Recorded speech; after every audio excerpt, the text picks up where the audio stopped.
The Oldest View is the newest horror series by Kane Pixels, and if you haven't seen it yet, seriously, click off this video and go watch it. I haven't been as scared by a video series as I have by this one in a long time. Highly recommend going into this one completely blind and just go watch it, seriously. While other things have been coming out recently, it's all been pretty disappointing. I'm looking at you, Five Nights at Freddy's. This series, however, has been a breath of fresh air in the horror community. The story and monster in the film are intriguing to no end, and it's so scary throughout. I can't lie, this film scared the shit out of me when I first watched it. But first, before we go any further, remember to like and subscribe, and if you like this video, let me know in the comments, please. And let me know what you want me to do with other videos. Thanks, and enjoy the video.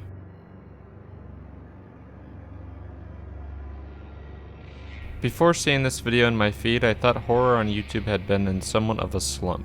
The last good analog horror segments I had seen had been the Mandela Catalog and Kane Pixels' other series about the backrooms, but nothing had really caught my interest since then. I had tried to watch Urban Spooks videos, but I just found them frankly to be vile and hard to watch, and it felt like the primary basis of that series was just shock value. So while exploring YouTube, I had saw that Kane Pixels had uploaded something new, and I saw it was around midnight, so I thought, hey, this is going to be the perfect time for watching this. But holy shit, I could not have been less prepared.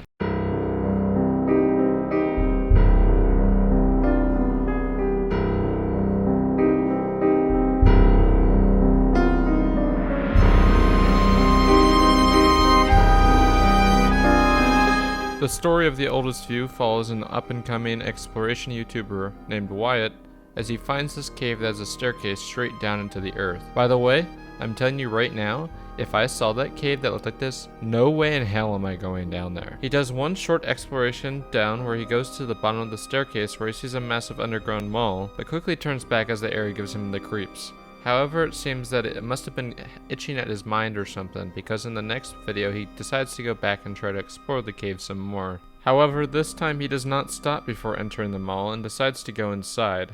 While inside, he goes and explores the mall, which seems to have no power, and along the way he notices signs with a creepy poster displaying he's back with an extremely unsettling puppet giant on it. Next, he walks through this art gallery, where in the art gallery he sees this hulking beast of a statue that when I first watched it, made me almost turn the video off. I don't know if it was just the time of me watching the video, as it was midnight, or if it was just that scary, but it really got to me. However, as soon as he notices the statue, the power begins to turn back on inside the mall. So he decides to go and explore the mall where the power is on. However, when he does, he sees the statue must have moved as it's not in its original position next to the octopus painting. And after exploring the mall some more, he finds the statue again, except this time it's on the opposite side of the mall from him, so he goes up to check it out. However, by the time he gets over there, it's completely disappeared. This is where shit begins to hit the fan. At this point, tension is through the roof as he goes around the mall, and upon every turn you expect that fucker to be there, and while walking back to the center of the mall, he hears it. Wheels are rolling behind him, and when he turns, it's directly behind him. He goes up to check on it, but once again it's completely still. However, this time when he turns around, it gives chase, where in return, he runs up the escalator where he knows it can't go up. This is where he sees, contrary to his belief before, that it is moving on its own. He runs to the mall and escapes into an office area where he sees the plans detailing the mall. Extremely determined to escape, he goes to the mall, except now it looks like it's been completely abandoned, almost like it's been vacant for years now. However, this time, the statue surprises him and tries to cut him off, but he makes it up the escalator where he presumes he'll be safe. While walking through there, he sees an emergency exit, but the pathways are all messed up. He turns to heading back down, but the thing is already going up the escalator to catch him, determined to get him. It charges at him, but doesn't follow him as he goes onto the rafting to try and escape. He goes along the rafting, but as soon as he's about to escape, like literally right before he's going to escape, it collapses beneath him, causing him to fall to his untimely death. The last thing we see before cutting to black is Wyatt's dead body in the grass, and the creature watching him from the forest next to him.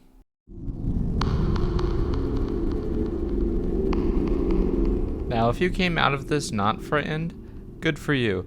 But I'm sorry, this shit scared the hell out of me when I first watched it. The story I thought was really creepy, and I thought it was executed perfectly. It reminded me of a creepier version of the Weeping Angels from Doctor Who. However, I find the scariness of this even more impressive when looking at the making of it. See, none of the shit is real. I mean, none of it. The whole film is CGI, which I think is absolutely positively insane. What makes this even crazier is that the guy who made this shit, Kane Pixels, is only 18 years old. This dude is producing better shit than some of the walking corpses that run Hollywood are now. The scares in this film are way beyond effective, cause I know if I saw that fucking statue when I walked in, I'm running the other way. And what's crazy is this film is so effective and doesn't even have a jump scare in it whatsoever, which I think shows that the jump scares are a load of horse shit that does nothing but mess with the viewers. But that's all besides the point. What I think it really makes this work is all the sound design in this film. While there is no music, well, there is a little bit, but it's very subtle and hardly noticeable, not doing a lot with it. But then every time we hear the whirling of those wheels with the giant, you know something terribly wrong is going to happen. And it's crazy how something so simple can make a viewer so filled with fear. I think that shows just how great the film making of this series is.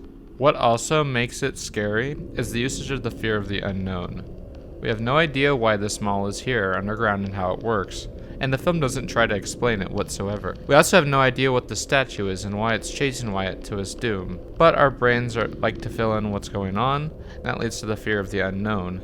The film does this masterfully as it gives us just enough to keep us focused and be able to understand enough, but not enough that we can figure out everything that's going on, and I think that makes this film masterful at what it's doing.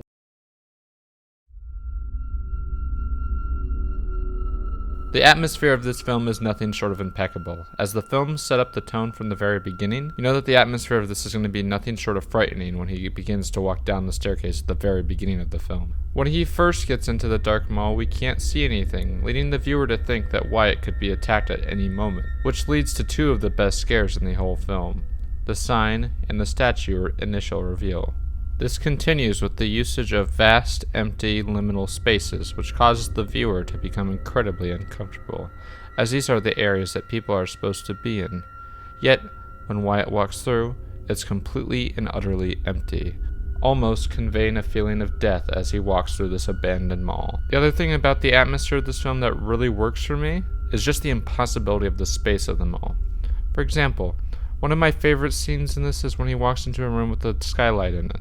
However, this mall is supposed to be miles upon miles underground, yet it somehow has a skylight in it, which makes no sense whatsoever. The impossibility of this space continues, as when he walks past the impossible skylight, there is seemingly a forest underground in this huge mall, which makes absolutely no sense. This feels like something out of a Lovecraft novel, almost like the area itself is alive as a whole. The final part of it that makes no sense from a design perspective is how the mall becomes overgrown and decayed, as it doesn't make any sense for that stuff to grow with absolutely no sunlight whatsoever. So this leads me to fall into a theory I have on the film as a whole. My theory, if you want to believe me on this, is that the mall itself is alive, almost like it's a living thing, almost like the labyrinth of the Greek mythology, for example. And the statue itself operates almost as a minotaur for the space, a protector of the mall. That's why the mall seemingly changes on a whim and has multiple parts of it that don't make any sense.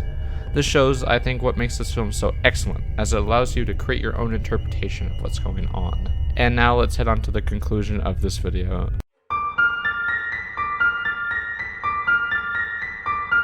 And now that you've seen all my reasons for thinking that The Oldest View is an excellent series, I want to hear your guys' opinion on the series down below. And overall, I'd want to know if you agreed with what I thought of the film, or if you guys disagree.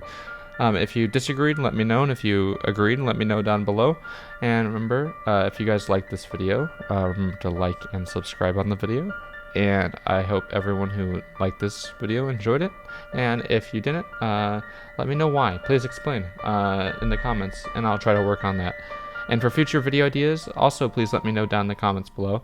I would gladly take that.